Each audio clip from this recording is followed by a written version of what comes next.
প্রিয় দেশবাসী, আপনারা যদি জামাত ইসলামের হাতে দেশ পরিচালনার দায়িত্ব দেন, তাহলে জামাত কিভাবে দেশ ও জনগণের খেদমত করবে সে বিষয়ে বিস্তারিত কর্মসূচি নির্বাচনী ম্যানিফেস্টো আকারে প্রকাশ করা হয়েছে। জামাতে ইসলামী সরকার গঠন করলে প্রধান যে 7 দফা দায়িত্ব পালন করবে এর সংক্ষিপ্ত বিবরণ দেওয়ার পর ম্যানিফেস্টো ভিত্তিক আরো কিছু কথা পেশ করতে চাই। জামাত ইসলামী দৃঢ়ভাবে বিশ্বাস করে আল্লাহ পাক প্রতিটি বস্তু ও জীবের রুবুবিয়ত বা লালন পালনের মহান দায়িত্ব পালন করছেন।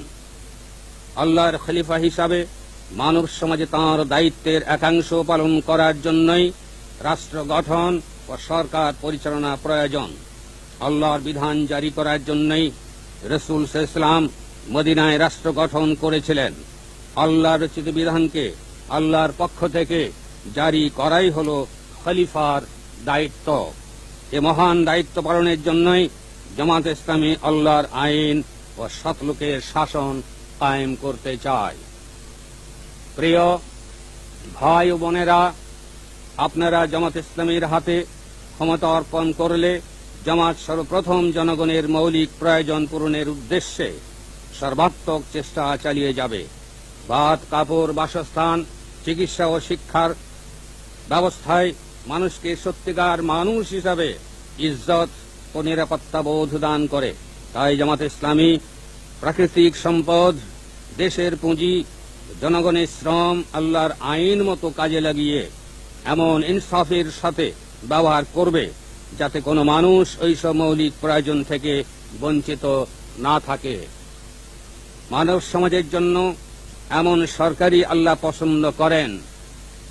এই মহান দায়িত্ব পালনে অবহেলা করলে রাষ্ট্র ও সরকারের আসল উদ্দেশ্যই ব্যর্থ হতে বাধ্য। এই দায়িত্ব পালন না করে নাগরিকদের উপর ইসলামী বিধান অনুযায়ী শাস্তি দেবার অধিকার সরকারের নেই। এ কারণেই কেহ অভাবের কারণে চুরি করেছে বলে প্রমাণিত হলে তাকে শাস্তি দেওয়া ইসলামে নিষেধ। এই বিরাট দায়িত্ব বাস্তবে পালন করার উদ্দেশ্যে দেশের অর্থনীতিকে জনকল্যাণ ভিত্তিক পরিকল্পনা অনুযায়ী পুনর্গঠন করা হবে। ইসলামী আদর্শ ভিত্তিক প্রগতিশীল অর্থনীতি মানেই হল জনগণের প্রয়োজন পূরণে সক্ষম, ইনসাফপূর্ণ ও শোষণহীন ব্যবস্থা। এর লক্ষ্য হল পুঁজিবাদী ব্যবস্থার শোষণ ও অপচয়কে সফলভাবে রোধ করা এবং সমাজতান্ত্রিক পদ্ধতির পীড়ন ও জুলুম থেকে জনসাধারণকে রক্ষা করা।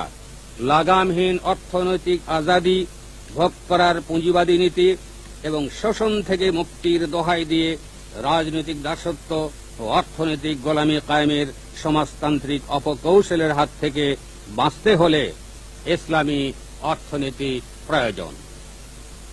পুঁজিবাদী ও সমাজতান্ত্রিক অর্থনীতির অশুভ পরিণাম ও তিক্ত অভিজ্ঞতার পর জামাত দেশে ইসলামী মূলনীতির ভিত্তিতে মিশ্র অর্থনৈতিক ব্যবস্থা চালু করায় সঠিক মনে করে। নীতিগতভাবে ইসলামী বিধানের নিয়ন্ত্রণে ব্যক্তি ও গোষ্ঠী মালিকানার অধিকার থাকবে, কিন্তু জনকল্যাণের দৃষ্টিতে কোন কোন শিল্প কারখানা রাষ্ট্রীয় মালিকানাধীন থাকা প্রয়োজন সে বিষয়ে জাতীয় সংসদই চূড়ান্ত সিদ্ধান্ত নেবে। জনগণের মৌলিক যাবতীয় প্রয়োজন পূরণের উদ্দেশ্যে জামাতে ইসলামী নির্বাচনী ম্যানিফেস্টোতে 25 দফা সম্বলিত ব্যাপক অর্থনৈতিক কর্মসূচি ঘোষণা করেছে। দেশের স্বাধীনতার হেফাজত করা এবং দেশবাসীকে পরাধীনতার আশঙ্কা থেকে মুক্ত রাখা সরকারের অন্যতম প্রধান দায়িত্ব। দেশ রক্ষার উদ্দেশ্যে জনগণকে উদ্বুদ্ধ করা, সশস্ত্র বাহিনী গড়ে তোলা এবং বৈদেশিক আক্রমণ থেকে দেশকে রক্ষা করা সরকারেরই কাজ। বাংলাদেশ এমন একটি বিরাট দেশ দ্বারা ঘেরাও হয়ে আছে যে দেশটিতে উগ্র সাম্প্রদায়িক শক্তি দিন দিনই প্রাধান্য বিস্তার করছে। বাংলাদেশ এই প্রতিবেশী দেশের জনগণের সাথে সুসম্পর্ক বজায় রাখার আপ্রাণ চেষ্টা করা সত্ত্বেও ওই দেশের সরকারের আধিপত্যবাদী মনোভাবের দরুন তা বহুমুখী সমস্যার সম্মুখীন হচ্ছে। এ অবস্থায় জামাত এমন একটি বলিষ্ঠ সরকার কায়েম করতে চায় যে কারো তাবেদার হতে প্রস্তুত নয় এবং যে সমান মর্যাদা নিয়ে প্রতিবেশী রাষ্ট্রসমূহের সাথে বন্ধুত্বপূর্ণ সম্পর্ক গড়ে তুলবে। এই লক্ষ্য হাসিলের উদ্দেশ্যে আমরা সশস্ত্র বাহিনীকে সর্বদিক দিয়ে শক্তিশালী করে গড়ে তুলতে চাই। পেশাগত যোগ্যতার সাথে সাথে তাদের মধ্যে ইসলামী জিহাদের চেতনা সৃষ্টি করাও প্রয়োজন মনে করি, যাতে তারা এই জাতির আজাদির জন্য জীবন দেয়াকে দুনিয়া ও আখিরাতের সাফল্য মনে করে। জনগণ ও সশস্ত্র বাহিনীর মধ্যে এই জাতীয় চেতনার ঐক্য ব্যতীত শুধু অস্ত্র ও সামরিক ট্রেনিং দ্বারা আজাদি রক্ষা অসম্ভব। সশস্ত্র বাহিনীর সহায়ক শক্তি হিসাবে জনগণ যাতে দেশ রক্ষার দায়িত্ব পালন করতে পারে, সে উদ্দেশ্যে 18 থেকে 40 বছরের সকল পুরুষকে নিম্নতম প্রতিরক্ষামূলক ট্রেনিং এবং 18 থেকে 30 বছরের সকল মহিলাকে শরীয়তের সীমারেখার মধ্যে আত্মরক্ষামূলক ট্রেনিং দেওয়া হবে। রাষ্ট্রই হল সংগঠিত সমাজের চূড়ান্ত রূপ। রাষ্ট্র সরকার গঠনের প্রধান উদ্দেশ্যই হল সুশৃঙ্খল সমাজ কায়েম করা, যেখানে প্রত্যেকে জান, মাল, ইজ্জত, আবরু ও যাবতীয় মানবাধিকারের পূর্ণ নিরাপত্তা ভোগ করবে। এই নিরাপত্তার অভাব দেখা দিলে যে অবস্থার সৃষ্টি হয় তারই নাম নয়রাজ্য। নয়রাজ্য কথাটি দ্বারা একথাই প্রকাশ পায় যে সেখানে কোনো রাষ্ট্র বা সরকারের অস্তিত্ব নেই। ব্রিটিশের গোলামী যুগে মানুষ যতটুকু নিরাপত্তা বোধ করত তাও এখন নেই। বিশেষ করে বিগত স্বৈর শাসনকালে জুলুম, অবিচার, শোষণ, সন্ত্রাস ও নৈতিক শৃঙ্খলতা এমন পর্যায়ে পৌঁছেছে যে রাজধানী ঢাকাতে পর্যন্ত নাগরিকদের জানমাল ও ইজ্জতের নিরাপত্তা নেই। আমরা সবাই যেন অস্ত্রধারী মাস্তানদের হাতে জিম্মি। প্রকাশ্যে খুন, ছিনতাই, লুটপাট, নারী অপহরণ ইত্যাদিতে যারা লিপ্ত আছে তারা দাপটের সাথে সর্বত্র বিচরণ করছে। জামাত ইসলামী নির্বাচনের মাধ্যমে সৎ লোকের শাসন কায়েম করতে চায়, যাতে সরকার দুষ্টের দমন ও শিষ্টের পালন এ মহান দায়িত্ব পালন করতে পারে। সৎ লোকের সরকার গঠিত হলে প্রশাসন বিবেকের বিরুদ্ধে কাজ করতে বাধ্য হবে না এবং এই প্রশাসনে জনগণের জান, মাল ও ইজ্জত আবরুর হেফাজত করতে সক্ষম হবে। আল্লাহ তাআলা মানুষের চিন্তা, কথা ও কাজে যে উন্নত নৈতিক মান পছন্দ করেন, জনগণকে সে মানে গড়ে তোলা ইসলামী সরকারের অন্যতম প্রধান কাজ। শৈশবকাল থেকে শিক্ষা ব্যবস্থার মাধ্যমে যাবতীয় দুনিয়াবী যোগ্যতা বিকাশের সাথে সাথে সবাইকে উন্নত চরিত্রের নাগরিক হিসাবে গড়ে তোলা হবে। পত্র পত্রিকা, রেডিও, টেলিভিশন ও সিনেমা সহ সকল গণমাধ্যমকে কাজে লাগিয়ে নাগরিকদের মধ্যে দেশপ্রেম, জনসেবা ও জাতি গঠনের উপযোগী বানাবার সাথে সাথে তাদের মনে পরকালে আল্লাহর দরবারে দুনিয়ার জীবনের জন্য জবাবদিহি করার চেতনা সৃষ্টি করা হবে। আখিরাতে জবাবদিহি এই চেতনাকে চরিত্র গঠনের মূল ভিত্তি বলে কোরআন পাকে বারবার উল্লেখ করা হয়েছে। জামাত ইসলামী গণশিক্ষা যে পরিকল্পনা গ্রহণ করেছে তার দুটো গুরুত্বপূর্ণ দিক রয়েছে। একটি হল জনগণের মন, মগজ ও চরিত্র গঠন, যাতে তারা আন্তরিকতা ও নিঃস্বার্থতার সাথে যাবতীয় দায়িত্ব পালন করতে পারে। আরেকটি হল নারী পুরুষ নির্বিশেষে প্রত্যেক নাগরিককে তার রুচি, মেধা ও প্রবণতা অনুযায়ী যোগ্যতা অর্জনের সুযোগ দান করা, যাতে প্রত্যেকেই স্বনির্ভর হয়ে দেশের উন্নতিতে অবদান রাখতে পারে। জামাতে ইসলামী দেশ পরিচালনার সুযোগ পেলে এদেশের বিরাট জনশক্তিকে জনসম্পদে পরিণত করবে। মানুষ শুধু পেট নিয়ে পয়দা হয় না, তার মন, মগজ ও দুটো হাতকে উপযুক্ত শিক্ষার মাধ্যমে যোগ্য বানালে একজন মানুষ 10 জনের প্রয়োজন পূরণ করতে পারে। দুনিয়ার বহু দেশে জনসংখ্যার অভাব রয়েছে। এদেশের জনশক্তিকে পরিকল্পিতভাবে কাজ শিখালে তারা বিদেশ থেকেও প্রচুর সম্পদ আহরণ করতে পারবে। বাংলাদেশের তুলনায় কম প্রাকৃতিক সম্পদ থাকা সত্ত্বেও জাপান দুনিয়ার প্রধান কয়টি ধনী দেশের মধ্যে অন্যতম। বাংলাদেশের কোটি কোটি নারী ও পুরুষকে কাজ করার যোগ্য করে তুললে তারা এদেশকেও একটি ধনী দেশে পরিণত করতে সক্ষম হবে ইনশাআল্লাহ। জনসংখ্যার অর্ধেকই মহিলা। আল্লাহ তাআলা মানুষ হিসাবে নারী ও পুরুষকে সমান মর্যাদা দান করেছেন। নারী সমাজকে জাতীয় জীবনে যথার্থ ভূমিকা পালন করার উপযোগী করে গড়ে তোলার উদ্দেশ্যে প্রাথমিক স্তর থেকে বিশ্ববিদ্যালয় পর্যন্ত শিক্ষার সকল ক্ষেত্রে তাদের জন্য পৃথক শিক্ষা কাঠামো গঠন করা হবে। নারীর প্রতিভা ও ব্যক্তিত্ব বিকাশের স্বার্থে তাদেরকে নিজস্ব কর্মক্ষেত্রে জীবিকা অর্জনের পূর্ণ সুযোগ দেওয়া হবে।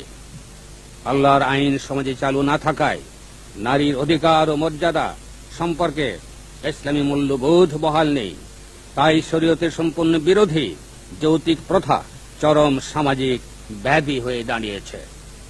শরীয়ত স্বামীর উপর স্ত্রীকে মোহর দেওয়া ফরজ করে দিয়েছে, অথচ আজকাল মোহর আদায় না করে যৌতুকের নামে স্ত্রীর কাছ থেকেই স্বামী মোহর দাবি করছে।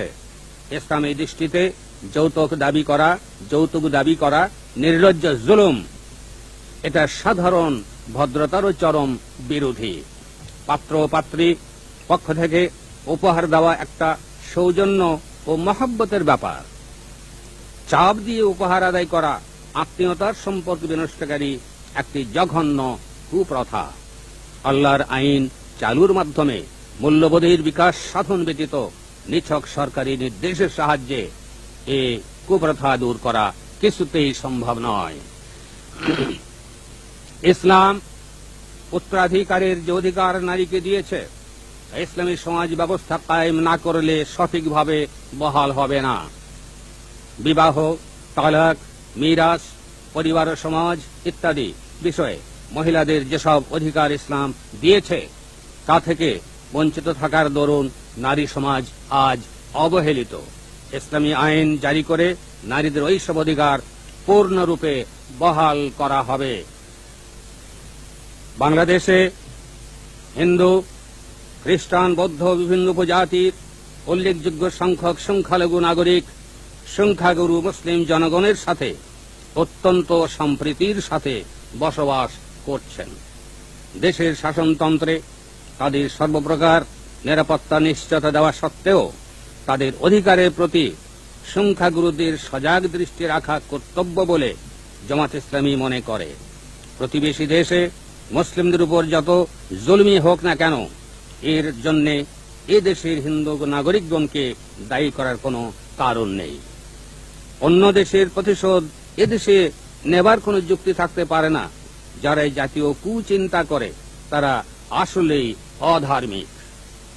কোন ধার্মিক মুসলমান এমন ইসলাম বিরোধী চিন্তা করে না, কারণ এ বিষয়ে রাসূলুল্লাহ সাল্লাল্লাহু আলাইহি ওয়াসাল্লাম সতর্ক দিক করে বলেছেন যে অমুসলিমদের উপর কোন জুলুম করা হলে তিনি জালিমদের বিরুদ্ধে আখিরাতে আল্লাহর দরবারে নিজেই মকদ্দমা দায়ের করবেন।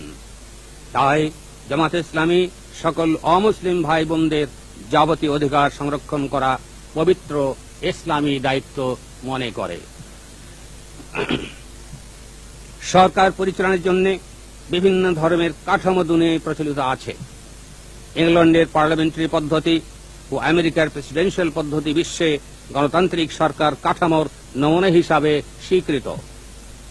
পার্লামেন্টারি পদ্ধতিতে ব্রিটিশ ক্রাউন, রাজা বা রানী, শুধু শাসনতন্ত্রের অভিভাবক হিসাবে দায়িত্ব পালন করেন, দেশ শাসন করেন না। সেখানে নির্বাচিত পার্লামেন্ট প্রধানমন্ত্রীর নেতৃত্বে দেশ পরিচালনা করে। বহু দেশে এ পদ্ধতি চালু থাকলেও ব্রিটিশ ক্রাউনের বিকল্প সব দেশে না থাকায় শাসনতান্ত্রিক জটিলতার আশঙ্কা থেকে যায়। আমেরিকার প্রেসিডেন্সিয়াল পদ্ধতি সে দেশের বিশেষ ইতিহাস ঐতিহ্যের সৃষ্টি। তাই ভিন্ন পরিবেশ ঐতিহ্যের দরুন ওই পদ্ধতি কোনো দেশেই হুবহু চালু হতে পারে না।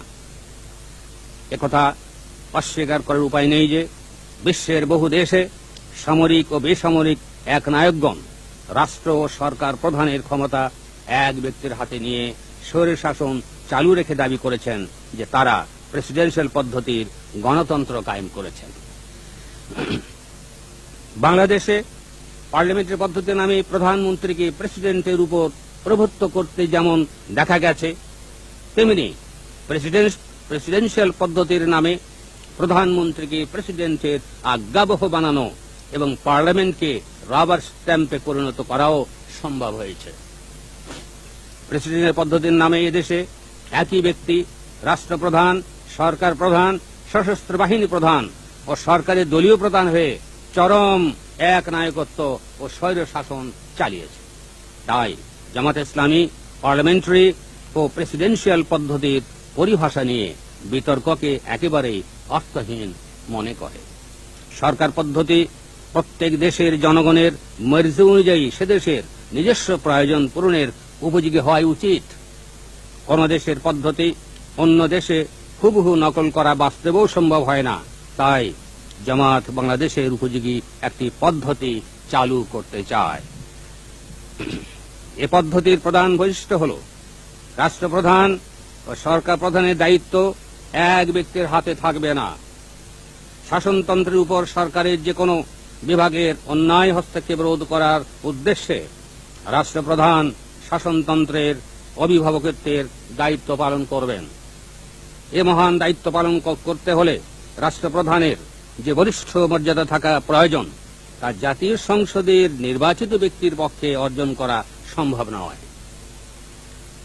জাতীয় সংসদ যেমন জনগণের দ্বারা নির্বাচিত, তেমনি রাষ্ট্রপ্রধানকেও জনগণের দ্বারা সরাসরি নির্বাচিত হতে হবে, যাতে তিনি গোটা দেশবাসীর নেতা হিসাবে গণ্য হতে পারেন, জাতীয় সংসদের প্রভাব থেকে মুক্ত থাকতে পারেন এবং ব্রিটিশ ক্রাউনের অনুরূপ মর্যাদার অধিকারী হয়ে শাসনতন্ত্রের অভিভাবকের মহান দায়িত্ব পালন করতে সক্ষম হন। এর দ্বিতীয় বৈশিষ্ট্য হল জনগণের নির্বাচিত জাতীয় সংসদের উপরই দেশ শাসনের দায়িত্ব থাকবে এবং সংসদের নেতাই প্রধানমন্ত্রী হিসাবে সরকার প্রধানের দায়িত্ব পালন করবেন। শাসনতন্ত্রে বর্ণিত ক্ষমতার বাইরে রাষ্ট্রপ্রধান দেশ শাসনের ব্যাপারে কোনরূপ হস্তক্ষেপ করতে পারবেন না।